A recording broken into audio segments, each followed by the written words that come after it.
Katika historia ya Afrika Mashariki, kumekuwa na wanasiasa wa upinzani waliotikisa tawala zilizopo kwa muda mrefu, kwa kuhamasisha wananchi kuanzisha vuguvugu la mageuzi au kushinikiza serikali kubadilika. Hapa ni baadhi ya wanasiasa maarufu wa upinzani kutoka nchi mbalimbali za Afrika Mashariki. Kwanza tuelekee hapo Kenya.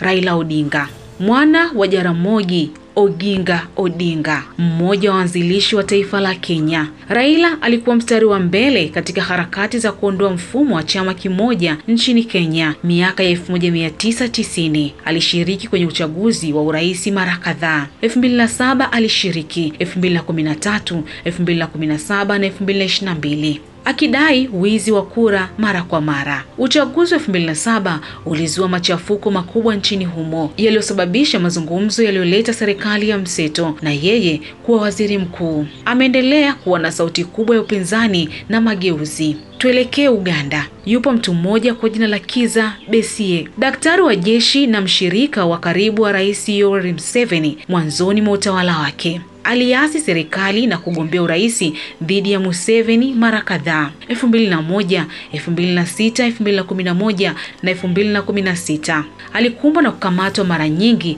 mateso na kuzuia kuendesha kampeni. Alianzisha vuguvugu la People's Government baada ya kushindwa kwenye uchaguzi aliouita wa udanganyifu.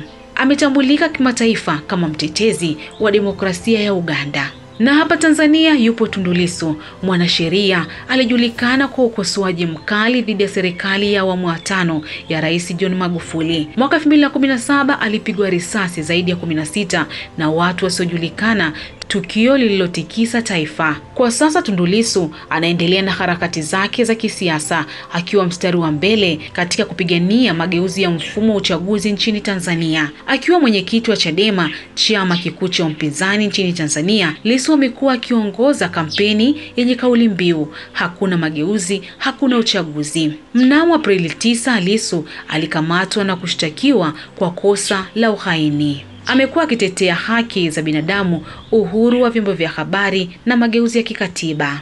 Na huko Uganda yupo Bobi Wine. Robert Kyagulanyi, mwanamuziki, alibadilika kuwa mwanasiasa.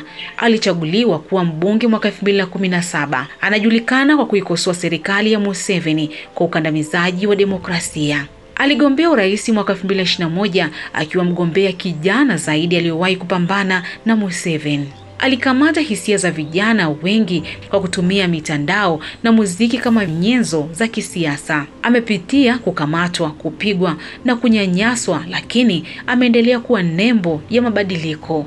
Na Patrick Amuriati na Norbert Mao, hawa ni viongozi wengine wa vyama vya upinzani vya FDC na DP ambao pia wamekuwa na nafasi ya kutikisa siasa. Norbert Mao aliingia kwenye mkataba wa kisiasa na Museveni mwaka 2022, hali iliyozua mjadala mkubwa. Wanasiasa hawa wameonyesha ujasiri wa hali ya juu katika mazingira yenye changamoto kubwa, mateso, vifungo, kujeruhiwa na hata kukataliwa kisiasa. Wamekuwa alama ya mapambano ya kidemokrasia katika Afrika Mashariki, wakiongoza harakati za mabadiliko kupitia siasa, muziki au sheria. Mimi ni Fatina Suleimani.